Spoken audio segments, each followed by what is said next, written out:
Bonjour à toutes et à tous et bienvenue dans ce nouvel épisode d'Anthropods. Alors, plusieurs choses. Premièrement, vous allez assister à un tout nouveau concept, celui des histoires de lecteurs et de lectrices. N'hésitez pas à donner votre avis en commentaire si vous souhaitez de nouveaux épisodes suivant ce nouveau concept donc. Et aussi, vous allez l'entendre avec notre invité Maxime Bender, Maxime de la 5DC, de la 5e de couve. Nous avons, on va dire, des voix assez particulières. Cela est dû aux conditions d'enregistrement, puisque j'ai eu la chance de rencontrer Maxime lors du Festival international de la BD d'Angoulême, dont il existe un épisode sur cette chaîne. Et durant l'enregistrement, malheureusement, tout n'était pas calme. Donc j'espère que cela ne vous dérangera pas. En tout cas, si vous avez la curiosité et le plaisir de rencontrer un lecteur qui a beaucoup à dire, j'ai le plaisir de vous annoncer que 3, 2, 1, place au générique. Voilà, on y est. Alors on arrête de blablater et on se met au travail. Ouvre grand tes oreilles, c'est important. Je suis pas bête, je sais que ça va pas être facile. T'as pas besoin de prendre des notes pour ça, enfin.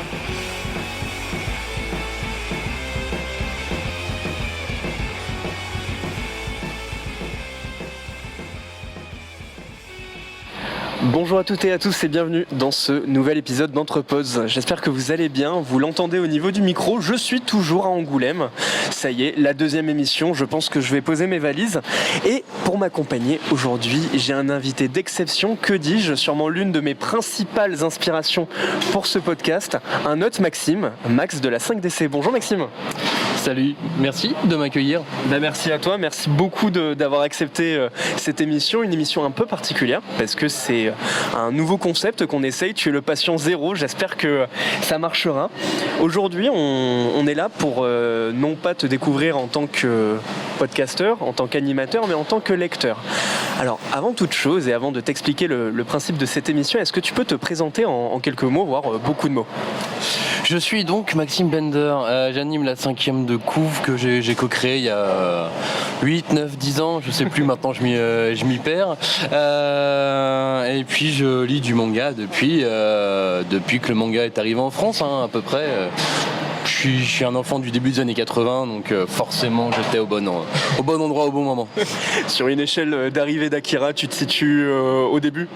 Non, parce que moi en plus quand j'étais môme, Akira ça ressemblait à un truc pour les grands et je voulais pas lire des trucs pour les grands.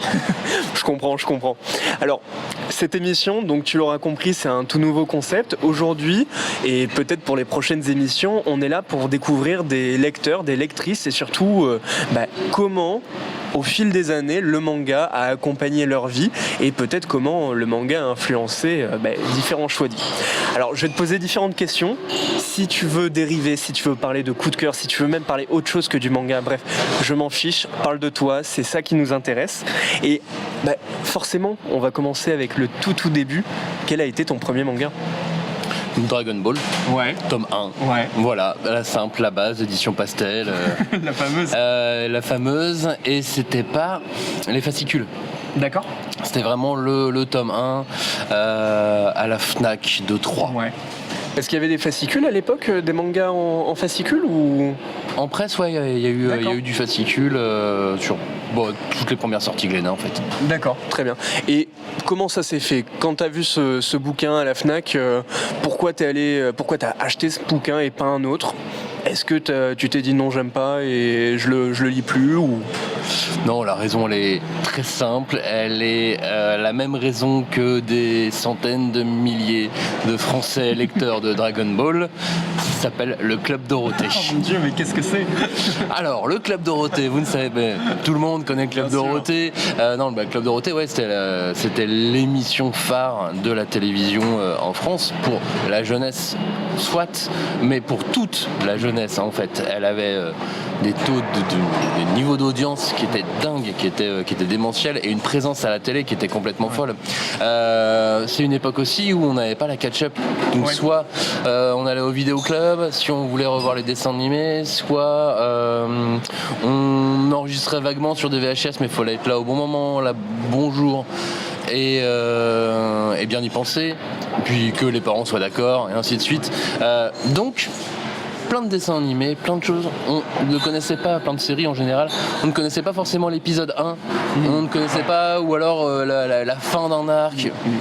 Le manga, ça permettait de tout avoir de A à Z. Et ça, c'était, je pense, l'élément déclencheur. Genre, j'ai peut-être pas vu l'épisode 1. Ouais. En tout cas, c'est comme ça que je m'en rappelle. Et alors, Dragon Ball, si j'ai bien compris, c'est un manga chouchou, un manga coup de cœur. En quoi ça t'a plu ce manga, cette histoire même? En quoi ça m'a plu? Alors j'essaye d'avoir le maxime des années 90. Je pense que c'était une sorte d'addiction. C'était une sorte d'addiction. En fait, à un moment donné, tu aimes tellement ce personnage que tu veux tout savoir sur lui, tout avoir. Tu te poses pas autant de questions. Je pense pas que tu te poses des questions à cet âge-là en te disant pourquoi j'aime bien. Ouais. Tu aimes bien, un point c'est tout. Et en soi, pourquoi à l'époque on s'est tous penchés sur Dragon Ball, c'est que en bande dessinée, tout comme en dessin animé, on n'avait pas de personnages qui grandissaient avec nous. Ouais. On n'avait pas tout ça. Et on n'avait pas aussi forcément autant d'audace sur les parutions jeunesse. Moi j'étais un gros lecteur d'Astérix ou même de Chlorophylle quand j'étais petit. C'était très bien, c'était très drôle, il y a des super aventures. Mais les personnages, ça restait les mêmes personnages. Ceux que je trouvais dans les BD de ma sœur qui datent de 1975, c'était le même Astérix de 1991. Oui, d'accord. Ouais. Et il y a aussi un petit côté rebelle, j'imagine, dans Dragon Ball. Appel à l'aventure, non? Rebelle, non, pas tant que ça. L'appel à l'aventure, oui. La catharsis, la puissance. Ouais. Et l'humour. Ouais. L'humour très important. Ok, très bien. Et donc ça, c'était au tout début. T'avais quel âge à peu près? Ça, il y a un grand débat entre ma mémoire et moi sur le moment exact du premier manga. On était dans les années 90, ça c'est sûr, de toute façon. Mais je me souviens pas si je l'ai acheté sur la fin du Club Dorothée avant. Ouais, si, j'ai acheté sur la fin du Club Dorothée, mais on est vraiment au milieu des années 90, mais j'ai plus l'année exacte. Ok, 95, 96, des trucs comme ça. Mais on le dira pas, c'est la version officielle. Et ça, c'était donc, j'imagine, primaire, vers tes 10 ans, 11 ans? Non, j'étais déjà au collège. Non. Déjà au collège? Ok. Ouais. Et alors, j'allais te demander, est-ce que, tu sais, aujourd'hui, on parle souvent pour les mangas, mais aussi pour d'autres trucs, par exemple pour les Lego. Je sais pas pourquoi je fais cette analogie, mais souvent, quand t'es petit, tu es vraiment à fond sur quelque chose, puis durant la période de l'adolescence, tu renies complètement cet objet culturel. Par exemple, les Lego, souvent à 15 ans, tu joues plus et tu y reviens après. C'est quelque chose que tu as eu ou non, ça t'a suivi toute ton adolescence, le manga? Je suis resté un enfant extrêmement longtemps. Et c'est très bien. Ce qui fait que c'est resté avec moi. J'ai même continué très longtemps à regarder des dessins animés. Et à la fin, au lycée, il n'y a plus que moi qui regardais des dessins animés. Ok. Mais donc je disais moins. Mais ouais, c'est resté. Et en revanche, sur le manga, j'avais un peu plus on me suivait un peu plus. Ok.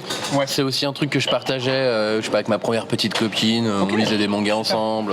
C'est un truc sur le lycée qui est arrivé de manière un peu plus spontanée. Et là où le dessin animé, effectivement, t'en parlais un peu moins. Ben c'est pour les bébés, je le mets entre guillemets. Ouais, c'est ça, mais c'est pour ça que finalement, c'est plus le dessin animé que j'ai mis de côté et que le manga l'a remplacé en quelque sorte, quoi. Ouais.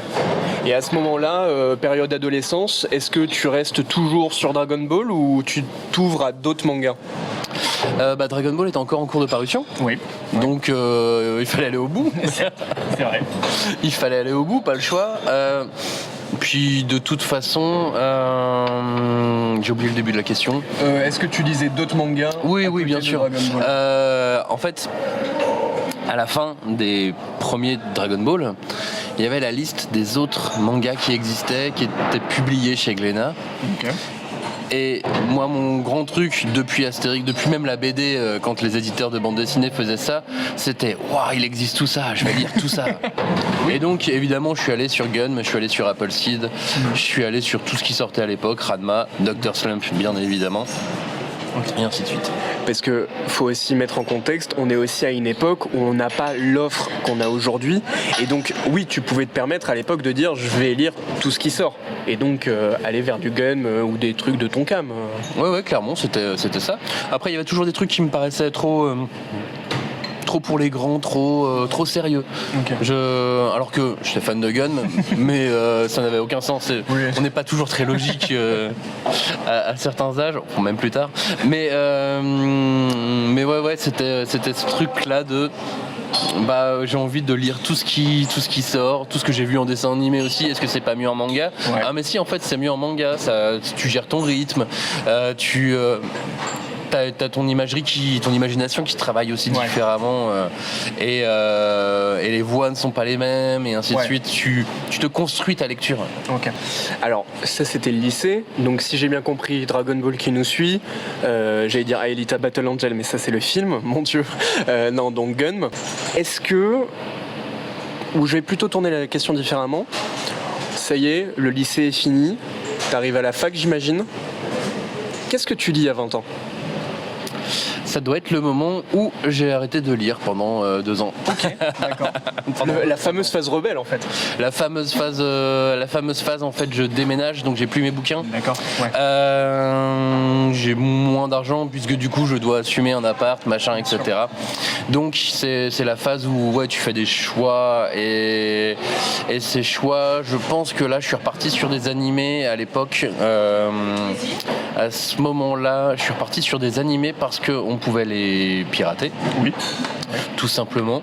Que les scans, c'était pas encore vraiment ça, ou en tout cas moi ça m'intéressait pas. Donc du coup c'était des choses qu'on récupérait sur des channels IRC. Ouais.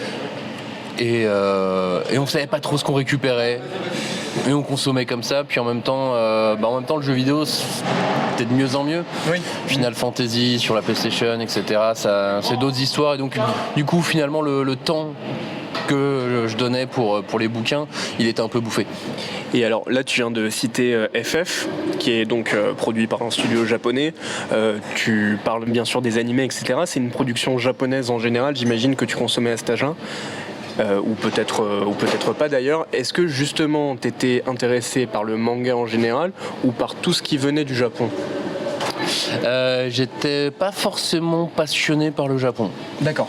C'était plus le fait d'avoir un récit avec une histoire qui m'intéressait, avec une 3D, qui avait des choses comme ça, parce que à côté je jouais à des jeux de type Football Manager, tu vois, qui n'avaient rien à voir. Et non, j'étais pas plus passionné que ça à ce moment-là par le Japon. Je l'ai connu un peu plus tardivement, plus tard. Ok. Alors là, ça y est, on a fait l'introspection, on a voyagé quelques années en arrière. Tout simplement, aujourd'hui, est-ce que tu as un manga, coup de cœur, un manga qui peut-être t'a suivi toutes tes années durant de lecteur, ou même aujourd'hui, ça a été une découverte récente, mais tu peux dire c'est mon manga. Ouais, je vais te parler de Psy-Ren, évidemment. Ah bien, je voulais que t'en parles. Je peux te parler de Journey Beyond Heaven. De quoi je peux parler ? Non, mais Gun, je pense que mon manga ultime avec Dragon Ball, ça reste Gun. Alors, est-ce que tu peux peut-être faire une présentation de Gun pour les gens qui ne connaissent pas ? Synthétique, bien sûr. C'est un manga de science-fiction avec une androïde qui est retrouvée par un médecin, chercheur, docteur dans un monde post-apocalyptique. Sur la Terre, oui, c'est bon, oui, c'est sur la Terre, dans une ville qui s'appelle La Décharge, Zalem, et cette androïde a un cerveau, elle est vivante, enfin c'était un être humain avant, et il décide de la réparer et de lui offrir une nouvelle vie. Vie qui va être un peu compliquée dans ce monde-là. Elle va d'abord être, j'ai perdu le mot, pas tueuse à gages, agent de... chasseuse de primes, voilà, oui. J'ai retrouvé le terme, pardon. Elle va être d'abord chasseuse de primes, et puis alors après, il va se passer 1 million de choses. Et en quoi tu peux dire que c'est ton manga ? En quoi je peux dire que c'est mon manga ? Je peux le dire parce que quand j'étais jeune, justement, quand j'étais ado, que je découvrais, j'étais carrément tombé amoureux de Gali. Ok. Donc en fait... dans une partie de ma mémoire, dans une partie de mon cerveau, il y a un truc comme ça, c'est genre oui, elle fait partie de ma vie, quoi. C'est comme ça. Très bien, très très bien. Et est-ce qu'il y a des thèmes dans l'histoire en général qui font écho avec ce que tu es, ce que tu penses, etc. Non, ce qui me marquait à l'époque, que ce soit Gun ou Appleseed aussi de Masamune Shirow, c'est la partie écologique. D'accord. Que je ne trouvais pas ailleurs, et on était à une époque où on ne parlait pas de l'écologie comme on en parle aujourd'hui. Okay. Et par conséquent, c'était assez nouveau, et je ne comprenais pas non plus aussi tout ce que ça sous-entendait, mais je trouvais ça absolument passionnant. Il y avait un autre truc aussi, c'est qu'on allait sur de la philosophie, avec des citations assez précises. Tu lisais, tu n'étais pas un simple spectateur. D'accord. Tu repartais avec des réflexions, avec de l'imagination. Tu pouvais te projeter pas dans ce monde-là, parce que c'est un monde horrible, mais tu te projetais dans des choses qui étaient dites, et finalement que tu pouvais éventuellement retrouver dans ta vie, mais en les mettant en parallèle. Évidemment, tu ne retrouveras pas d'hommes verts de terre face avec à toi, mais courses de roller et de motorball. Mais ouais. C'est assez intéressant parce que ce côté introspection et transposition dans un autre monde, je pense que tout le monde l'a vécu en tant que lecteur. Moi par exemple, j'ai pu le vivre avec Dorohedoro, de la même manière que dans la décharge, j'ai plus le nom, le gouffre dans Dorohedoro, je sais plus. Ouais, un truc, enfin bon bref, la ville poisseuse de Caïman, c'est des zones où en fait t'as tous les travers du monde, de l'humanité, et toi en fait tu t'es confronté à des trucs exagérés, mais au final qui font écho à ce que tu connais, quoi. C'est ça, et ce qu'il faut aussi toujours se dire, c'est que c'est sublimé par des designs extrêmement bien trouvés. C'est peut-être inné chez ces dessinateurs-là, mais ou peut-être que c'est plus réfléchi, peu importe. Mais les designs, ils font le boulot à 50%, et sans ça, tout le reste ne vient pas. Donc évidemment, ça passe d'abord par l'image, et ensuite, une fois que c'est imprimé dans ta rétine, tout le reste, tu peux le développer, tu peux l'intérioriser, tu peux faire plein de choses, quoi. Alors, tu nous as parlé de Gun, mais tout à l'heure tu as cité un manga qui était assez important et dont tu parles très souvent, dont on fait la prospection dans ton podcast, c'est le Psyren. C'est Psyren. Comment on peut décrire ce manga ? On le décrirait comme le père de tous les mangas. Non, j'exagère. En fait, Psyren, alors je blague aussi un peu parfois dessus. Psyren, ce n'est pas forcément un excellentissime manga. D'accord. C'est un auteur qui, pour moi, a compris. C'est même un auteur qui aurait dû être éditeur, en fait. Okay, il a compris, pour moi, tous les mécanismes qui faisaient qu'une série pouvait être efficace, tout en mettant des choses assez complexes dedans. C'est parmi les mangas du Jump, un des seuls à vraiment utiliser des clés de science-fiction. Alors de quoi ça parle justement, Psyren, comment faire le pitch simplement sans tout dévoiler, en fait, parce que il y a un twist assez rapidement au tome 2, donc c'est un peu galère de... Enfin, pour en parler, il faut dévoiler le twist, mais du coup, si tu dévoiles le twist... Je vais faire un petit spoil, alerte spoil, vas-y, fais-toi plaisir pour la description. Et coucou, c'est Maxime du futur. Pour ceux qui ne le connaissent pas, c'est moi, mais au montage. Si vous ne voulez pas être spoil donc de Psyren, je vous invite à décaler vers 19 minutes 40. Très bonne écoute. En gros, un mec récupère une carte téléphonique pour aller dans un lieu précis, et ce lieu précis, il se trouve que c'est le futur de notre planète et que c'est un lieu dévasté. Et évidemment, il fait des allers-retours entre ce monde, le futur et notre présent, et ça se passe ensuite sur plusieurs temporalités, puisqu'il y a des personnages qu'on retrouve à des moments il change le passé, ça impacte le futur et ainsi de suite. Et évidemment, il y a tout un système de pouvoir, il y a tout un système de combat, de clés. Mais encore une fois, on n'est pas sur de la baston, c'est pas Jujutsu Kaisen non plus. Et je trouve que les pouvoirs sont super intelligents. Avec lui, par exemple, qui a un pouvoir de destruction, qui est assez rare pour les héros qui sont censés être un petit peu le bien. Ouais. Et en général, quand tu fais le bien, t'as pas un pouvoir de destruction. T'as pas, lui, c'est un trou noir, quoi, pratiquement son truc. Ok, très bien. À côté, son antagoniste principal, lui, a un pouvoir de création. Ce qui est inverse, ouais, exactement. Bien sûr. C'est drôle parce que là tu viens de dire oui, Psyren c'est un aller vers le futur, il revient dans le présent, etc. Tu nous as parlé d'un 3e manga tout à l'heure et bizarrement c'est des thèmes qui reviennent, qui font écho les uns avec les autres. Journée Beyond Even.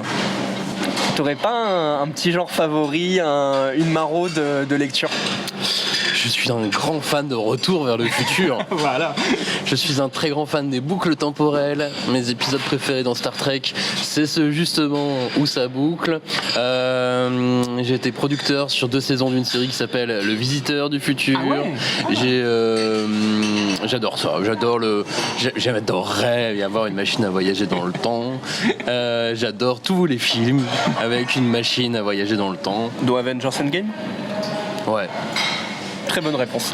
ouais, carrément. Et là, par exemple, cette année, il y a Boichi qui sort. Glénat sort 2 recueils de SF de Boichi et le tome 27 de Dr Stone. Et je suis super curieux parce que je l'ai pas lu, mais a priori, Senku fabrique une machine à voyager dans le temps. D'accord, très bien. Trop drôle. Ma foi, ça se prend, ça se. Carrément. Okay. Un petit bonbon sur la langue. Mais ouais, dès que t'as un voyage temporel, c'est bon, je suis client, Johnny est client, on est tous clients. Oui. Et donc Journée Beyond Even, évidemment, c'est excellent. Alors maintenant, on sait que ce manga n'est pas un manga sur notre. C'est pas un manga réaliste. Oui, bien sûr. Puisque la date du cataclysme dans le manga, on vient de la passer. Voilà, ouais. Puisque c'était fin 2024 que le cataclysme arrivait, a priori on est tous vivants, donc c'est bon. On n'est pas dans une simulation, tout va bien. Et Journey Beyond Even, c'est un manga qui se passe sur 2 temporalités différentes. Donc, petit niveau de complexité, et on va suivre 2 personnages ces 2 personnages, c'est compliqué à décrire en quelques mots. 2 personnages particuliers, voilà, je vais m'arrêter là. Dont un qui a plus du tout de mémoire, ils sont à la recherche du paradis. On est dans un monde post-apocalyptique, et voilà. Et on comprend qu'on suit plus ou moins 2 histoires en parallèle et qu'il y a des similarités ou en tout cas des échos l'un avec l'autre. Une avec l'autre. Exactement, avec une école qui a l'air de créer des humains améliorés sans qu'on sache vraiment pourquoi, dans quel but. Enfin, si maintenant on le sait, mais. Et cette école est dans le futur, peut-être. Et cette école est peut-être dans le futur, ou peut-être qu'elle est dans le passé. Qui est le futur, qui est le passé? Mon Dieu, la boucle temporelle, on en revient. Voilà. Et justement, qu'est-ce qui te fait plaisir dans la boucle temporelle, en fait? C'est quoi l'élément qui fait ah ouais, c'est sympa quand même? Je pense que c'est le fait que ça puisse ne jamais arriver. En fait.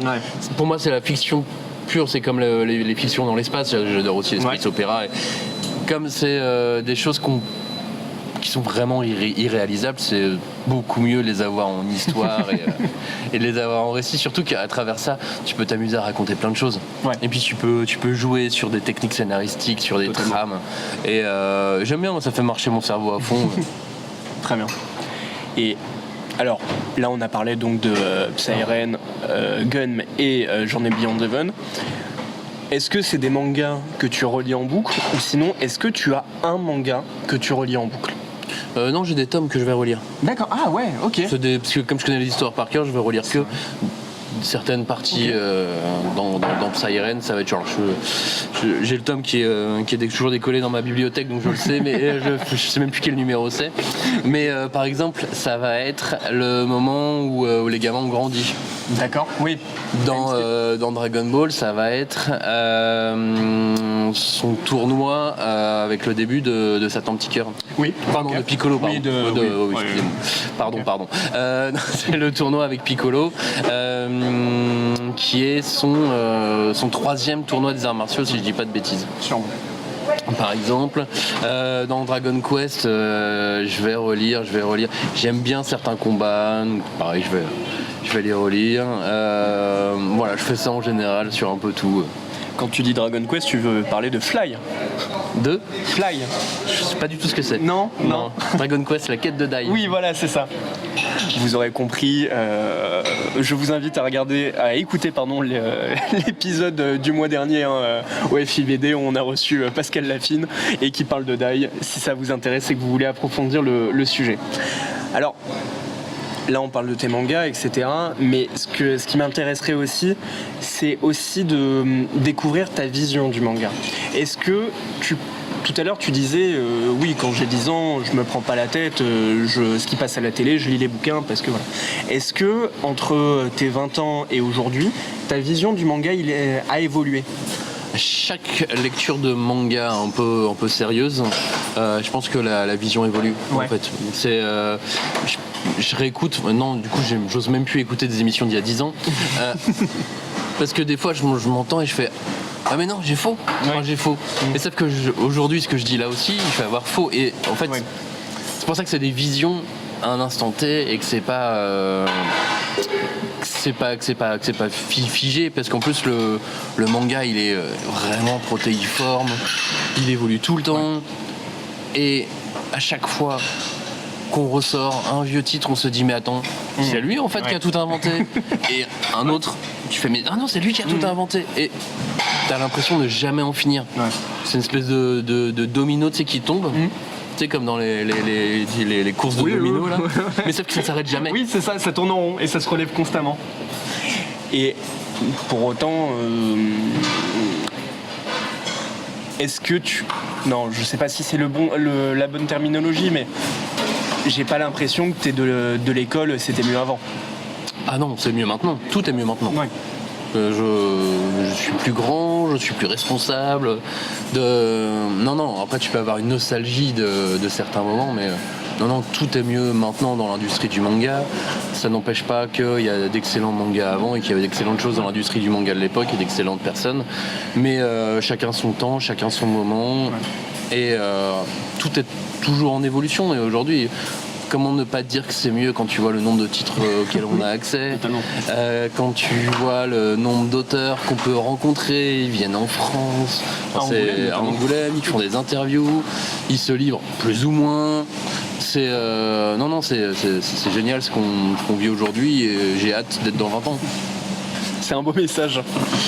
Alors, c'est une question qui est un peu liée avec la précédente. Est-ce que, voilà, je suis un génie, j'ai le droit de t'exaucer un souhait, ou en tout cas de t'imposer une chose. Est-ce que tu préférerais retrouver l'innocence de tes débuts en tant que lecteur, ou au contraire, avec les connaissances que tu as aujourd'hui, tu te préfères en tant que lecteur? Je ne sais pas si c'est le bon terme, mais est-ce que aujourd'hui, tu apprécies encore plus le manga. Bien sûr, et encore une fois, plus on va lire, plus on va s'interroger. J'ai la chance aussi de pouvoir partager à travers le podcast énormément de réflexions avec des copains. Totalement. Et grâce à toutes ces réflexions, on apprend encore des trucs et on s'interroge et ainsi de suite, et c'est trop bien parce qu'en plus c'est pas des réflexions que je me suis forcément faites, mais elles me font toujours écho, et du coup j'y pense, j'y réfléchis, alors à ce moment là moi j'en refais d'autres, puis je leur en donne, c'est trop bien, mais voilà, c'est vrai qu'il faut avoir la chance d'avoir des gens avec qui en parler, et se sanctuariser des soirées entières pour parler de bouquins. Et puis, alors, je connais pas les insights de la 5DC, mais vous avez l'air quand même de bosser en amont vos sujets, d'avoir une petite trame. Ça vous donne aussi ça vous donne encore plus envie d'en parler de ces mangas? Dans quel sens? J'ai l'impression quand vous faites les émissions que il y a aussi ce plaisir d'avoir fait les recherches avant et de dire ah ouais, j'ai vu qu'en fait quand il a fait tel moment, en fait il s'est inspiré de tel chapitre, etc. Ce qui te donne encore plus une plus-value à ta lecture par la suite. C'est toujours la guerre entre le fond et la forme. Je suis un maniaque d'une base de forme, et il faut absolument qu'on puisse avoir cette base de forme dans l'émission pour qu'elle soit agréable à écouter, qu'on accompagne les gens, on les accompagne quand même assez souvent. En plus c'est 1 heure chaque semaine, donc on est dans leur vie, on est dans leur quotidien, on court avec eux, on prend des douches avec eux, on ferme les yeux. Oui, voilà. on fait plein de trucs, on est en voiture avec eux, voilà, et donc du coup, il y a un accompagnement, donc il faut une forme, il faut rendre un truc propre. Tu vas pas chez les gens avec de la boue plein les chaussures en marchant partout. Tu essuies tes pieds, tu dis bonjour, tu n'ouvres pas les placards, on est bien élevé quoi. Donc il y a ça qui est important.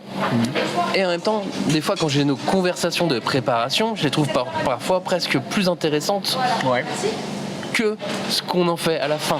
D'accord. Mais on peut pas enregistrer des conversations de préparation parce que c'est pas très structuré. Bien sûr. Donc c'est ça qui est intéressant plus que les recherches en elles-mêmes. Ouais. Ça va être parce qu'en fait aujourd'hui il y a quand même beaucoup de choses sur internet. Après on a des bouquins, on y réfléchit, on y pense. Enfin la recherche en elle-même elle est pas si passionnante que ça, mais c'est tout ce qu'elle amène ensuite derrière. Et après voilà, on compose l'émission, on est à distance. C'est vrai qu'en plus on fait même pas ça comme genre une conf de rédac ou quoi. On fait pas ça au même temps, au même moment. On a tous des vies avec des horaires, des choses imposées. Donc en plus c'est un peu divisé quoi. Sachant que vous enregistrez quand même l'émission à 5 voire 6, ça demande pas mal d'investissement et faut avoir une certaine gymnastique pour chaque épisode tout de même. Oui, ouais. Oui. Non, c'est pas tant une gymnastique, j'ai perdu encore ce mot. C'est une chasseuse de primes. Non. C'est une tueuse à gages. Pardon. Aucun des deux. Si, chasseuse de primes, ça marche. C'est une sorte d'hygiène de vie, si tu veux, dans le sens où, voilà, on va s'imposer, on va sanctuariser des moments, on va s'imposer de faire les lectures. T'en as dans l'équipe qui vont lire plus ou moins en last minute, mais peu importe. Ouais. Et c'est l'avantage aussi d'être plusieurs, c'est que au moins tu sais que certains vont être un peu moins préparés que d'autres, mais ils vont compter sur les autres, et ainsi de suite. Très bien. Alors, de base, l'émission est plus concentrée sur toi en tant que lecteur, mais bon, l'occasion est trop belle. La 5DC aussi, c'est un groupe de lecteurs. Est-ce que c'est important pour toi, justement, ces moments où t'es pas juste toi en tant que lecteur, mais tu t'opposes à des visions différentes d'un manga, d'une lecture? C'est important parce qu'il y a plein de trucs qu'on rate sinon. Ouais. Parce qu'en fait, on peut pas tout lire. Personne peut tout lire. Enfin, peut-être, mais ils sont pas nombreux. Donc, il y a des bouquins que tu rates. Et moi, j'ai ça avec même d'autres personnes aussi du milieu manga, puisque je travaille pour des magazines aussi. J'écris des articles pour différents magazines. Donc, on a aussi des groupes de travail sur ces magazines et ainsi de suite. Et c'est trop bien parce qu'à chaque fois, tu rates des bouquins. Ou t'as commencé une lecture et tu comprends pas, tu vois que tout le monde aime, tu merde. Je l'ai pas lu le bon jour, je l'ai pas lu au mauvais moment. On a un gros tableau et des fois je me mets des petites étoiles en me disant à relire. Parce que je sais pas, j'étais mal luné ce jour-là, parce que j'étais dans le RER, il était en retard. Du coup, je me mets toujours des fois des deuxièmes chances quand je vois que tout le monde est à fond. Mais parfois, ça reste des échecs. Hein. Ouais. Genre Land, par exemple. Je vois le manga, je lis le début. Ouais. Je trouve ça vraiment bien. Et puis à la fin, je suis déçu. Ouais. Bon, c'est pas grave. Du coup, je le laisse. Puis je vois, puis j'ai des potes qui m'en parlent. Donc je relis. Moi, je suis toujours déçu. Alors malheureusement, je pourrais pas défendre ce manga parce que j'ai eu exactement la même chose. Un bouquin de cette taille-là, peut-être que le retournement de situation est vraiment à la hauteur, mais j'avoue que c'était un peu long, un tome d'exposition. En fait, c'est pas le fait que ça soit un tome d'exposition et un peu long, parce que tu vois Babel par exemple qui est sorti l'année dernière aussi, Babel The New Akendon. Il a 2 tomes et demi d'exposition, ce qui est beaucoup trop. Oui. Mais il se passe, je regarde pas le manga avec l'œil d'un expert forcément. Je laisse pas fonctionner le cerveau tout de suite. Okay. D'abord le cœur, d'abord le feeling, d'abord est-ce que c'est une rencontre, voilà. Oui, est-ce qu'il y a des gens que tu vas trouver beaux et sympas dans la rue, tu vas avoir envie de t'entendre avec eux et de discuter avec eux. C'est un peu pareil. Okay. Et ça n'empêche pas ça veut pas dire que Land c'est un mauvais manga. Et je pense qu'il n'y a quasiment pas de mauvais manga d'ailleurs. à nouveau, c'est des questions de ressenti et comme tu dis, sur le bon moment. Enfin, d'ailleurs, alors là, on est sur la fin des questions, mais au cours de notre discussion, j'en ai eu d'autres. Tu parlais notamment du fait que tu lisais dans le RER. J'ai cru comprendre à travers certaines émissions aussi que tu avais adopté depuis un certain temps la tablette, si je ne me trompe pas, la lecture numérique. Est-ce que j'ai tort? Est-ce que j'ai raison? Et si oui ou non, pourquoi un support par rapport à un autre? Écoute, on est en train de préparer une émission à ce sujet déjà. Voilà, la première fois que vous l'avez entendu, c'était sur Entre Potes. Elle sera peut-être sortie selon quand tu sors l'épisode, je sais plus, j'ai plus en tout en tête. Mais non, je lis sur mon smartphone principalement. D'accord. Sur PC et très peu sur tablette. Je préfère la prise en main. D'accord, ouais. Tu vois, j'ai des applications qui fonctionnent très très bien. Moi, j'utilise Comic Screen par exemple pour lire les trucs. Et voilà, je te montre en avant-première le tome 1 de Rory Dragon. Mon Dieu. C'est le prochain banger masterclass dinguerie. Qui sort chez Glénat et tu vois.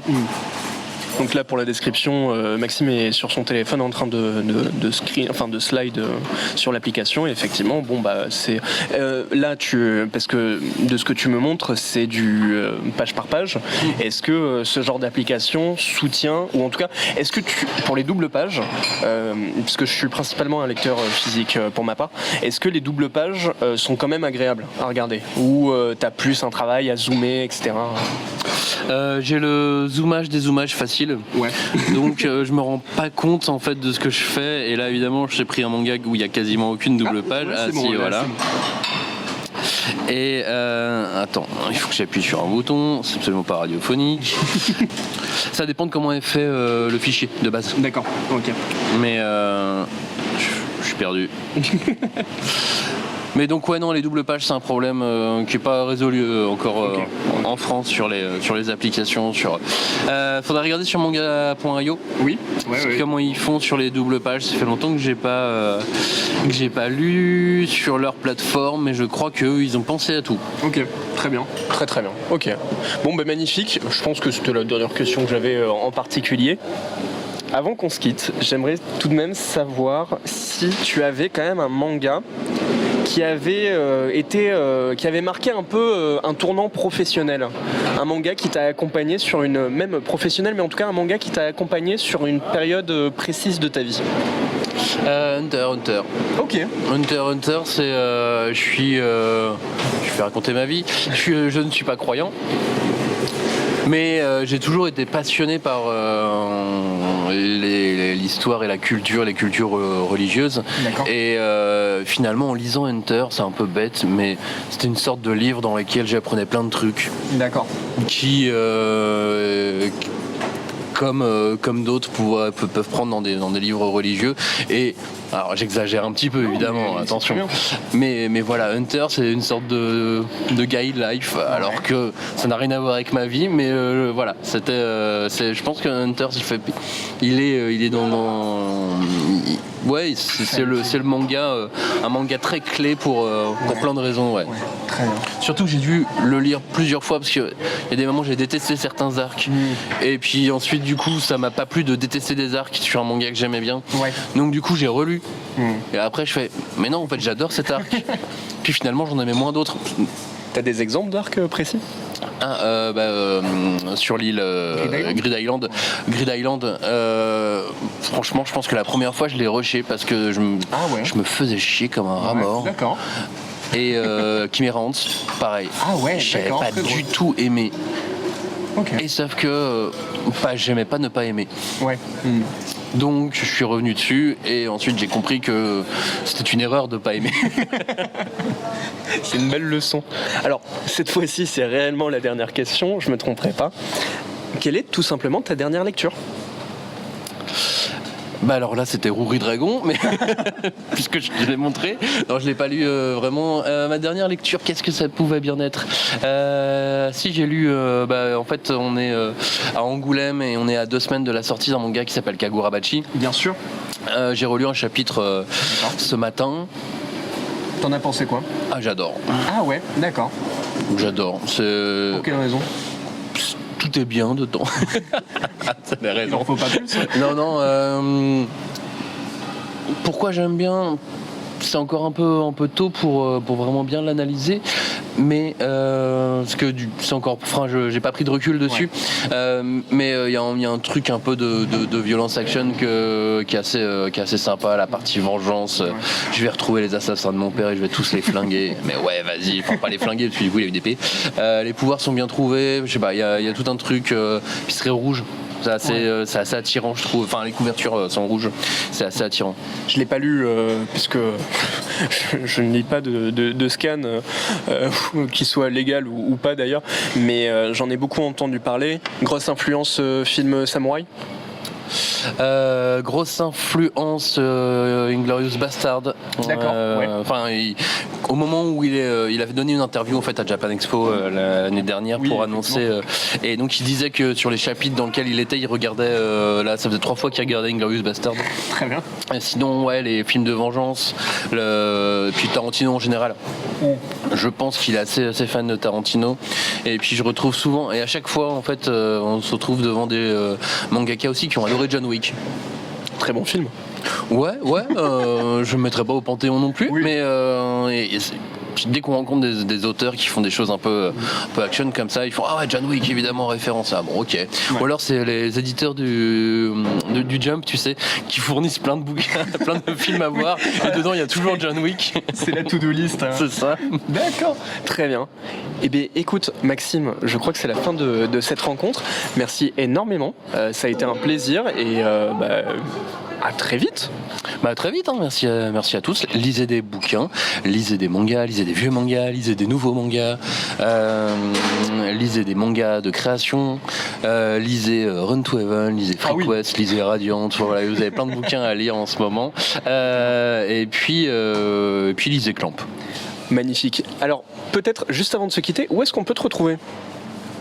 La 5e de couve.fr, la 5e de couve.fr, puis vous tapez la 5e de couve, donc c'est à 5E, puisqu'en fait c'est une erreur qu'on fait très souvent en France, c'est qu'on écrit 5EME, mais c'est fautif, enfin c'est pas bon, on dit 5E, voilà. En tout cas dans les débats de linguistes, c'est les 5E qui gagnent.